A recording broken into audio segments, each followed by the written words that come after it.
let's move over to the Jump Western into the West. So I'm going to take the Pelicans. They went 2-0 this week. Wins over the Lakers, which isn't too impressive, but a win over the Suns. The Suns have been playing really good basketball. I think they were 19-1 before that in their last 20. CJ McCollum looks like he's working pretty well with Brandon Ingram. If they can get Zion back next year, that might be a team to watch. I don't think they'd win it all, but maybe a mid-tier playoff seed. And who knows if they can develop Zion a little bit more, maybe they can make a run.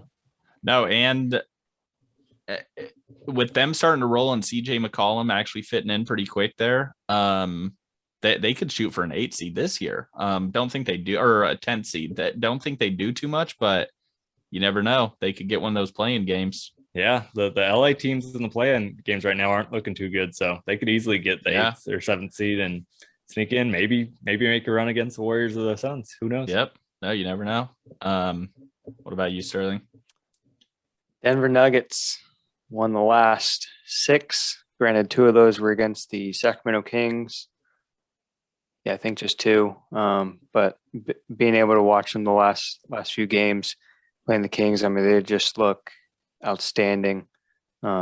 Just good, solid basketball, team basketball, and like I said, on a 6-game winning streak. So I think they're kind of a sleeper in the West right now, but they had a good week. And for me, I'm a little biased, but not really.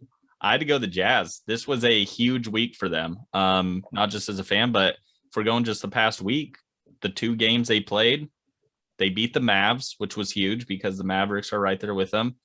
And then they took down the Phoenix Suns. Those were massive moves for the Jazz, considering they kind of had gone through a little slump. I think past 9 games, they've won 8 of the last 9 now.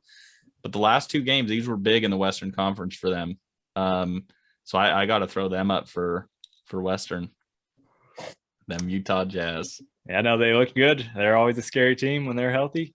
Who knows? They are. They just need to now figure something, dude. They see. I always say that, they look good. They had the best record last year. All this stuff. They just need to figure out when playoff time comes around, what happens, So yeah, it'll be interesting. It's the same game, but for some reason something changes once they get to the playoffs and they just can't win like they do in the regular season. Yep.